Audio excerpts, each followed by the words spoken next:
Today's Ask Me Anything goes out to Pat, and it's kind of a long one. It says, I'd like to ask you a couple of questions relative to this Ask Me Anything. My working bred GSD has had the same OTT, over the top, rough play style your questioner's dog has. I have corrected it mostly with ECollar. However, you list the ECollar with physical correction, which I deem as a leash pop. I use the collar to communicate, as she absolutely knows it's coming from me. A physical pop on the leash would not work. She wears a 2 1/4 Herm Springer, but either I am not strong enough or her very dense undercoat prevents enough aversion to be felt. And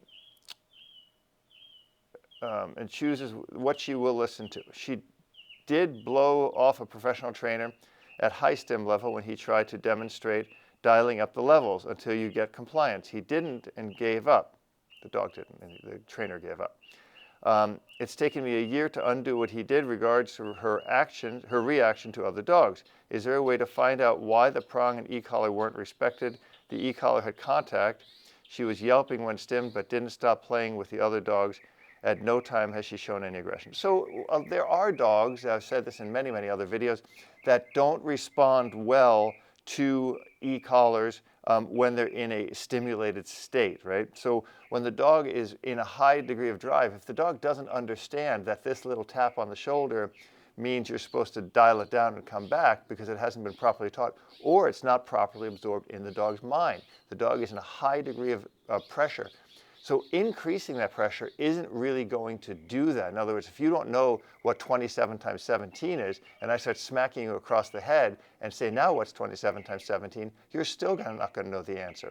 And that's a really important thing to understand. Now, you could turn the collar up as high as it'll go, and it'll just freak the dog out, and the dog's muscles will start contracting, and she won't be able to do anything, right, to pursue further, but that's not really the goal. There are the smallest degree of dogs that don't respond well to e-collars and prong collars. There are the smallest degree of dogs that also don't respond well to treats and positive reinforcement.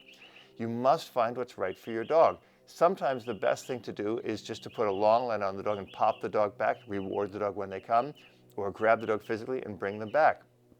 The e-collar is a great tool when used properly.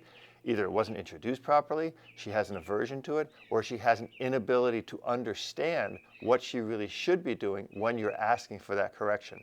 No matter what it is, you must act in the best interest of your dog and understand that that tool might not be the right tool for your dog. Now, if she's a heavy-coated German Shepherd, a longer-coated German Shepherd, sometimes the 2 1/4 prongs don't work. Maya is a medium-coated. She's not a heavy-coated German Shepherd, so it works perfect on her. Goofy's a Malinois, works perfect on him.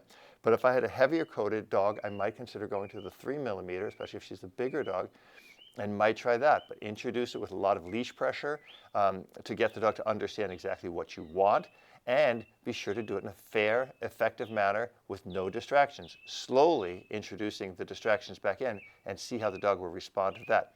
That will give you a better methodology for training your dog and a fairer interaction between you and your dog that will build a better relationship. Got a question? Ask me anything. Also, check out my website, robertcabral.com, for all the best online dog training available anywhere.